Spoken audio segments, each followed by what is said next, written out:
Okay, so we are starting graphing linear equations in slope-intercept form, and that is our learning goal. So by the end of today, or by the end of the video, you should be able to graph the linear equation in slope-intercept form. So first we need to understand what intercepts are. The x-intercept of a line is the intersection of the point where the line crosses the x-axis. It occurs at y equals 0. So if we have our graph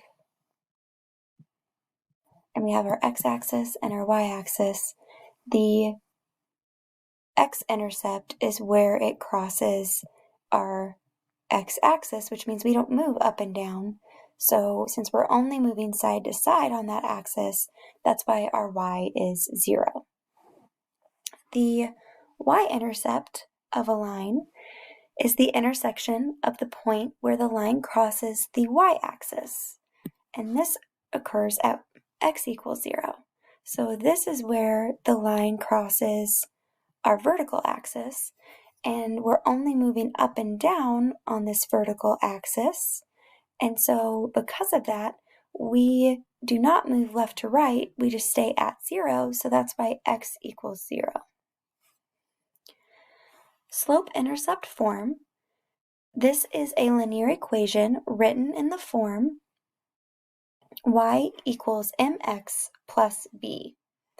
And this is the slope-intercept form. And the m represents our slope, and our y-intercept, so where it crosses that y-axis, is represented by the letter b in that equation. So example 1, it says find the slope-intercept, or find the slope and the y-intercept of the graph of the linear equation. So we know it's a straight line because they told us it's a linear equation, and it's written in the form y equals mx plus b. So we see that we have a y in both of them. We have that equal sign. Where the m is in our equation, we have a -4, and where the b is in our equation, we have a -2. And the reason we say it's a -2 is because in our original equation, it's a plus. And so that means that it's a positive y-intercept. So if we have a negative or a subtraction sign here, then we know it's going to be a negative intercept. So my m, which is my slope, which is the m, is -4.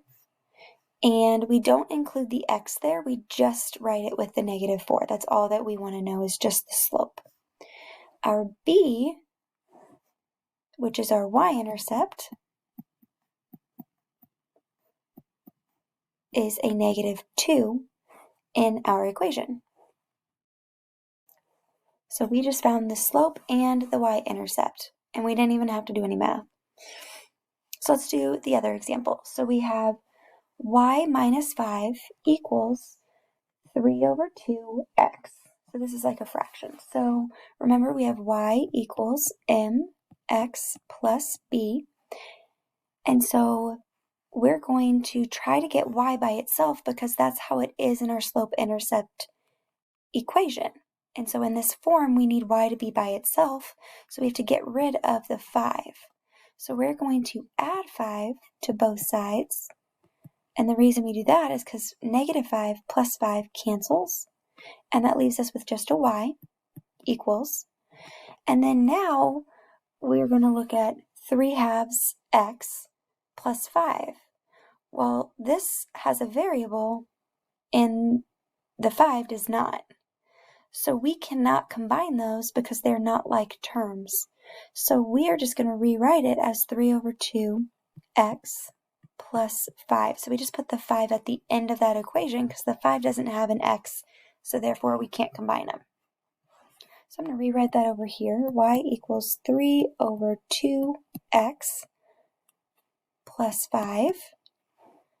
And where my m is, I have a 3/2. Where my b is, I have a 5. And so my slope which is my m, is 3 over 2, and my y-intercept, which is my b term, is a 5. And it's a positive 5 because we had plus 5 there. So now I want you to try it on your own, and then you'll check your answers with mine in the next video.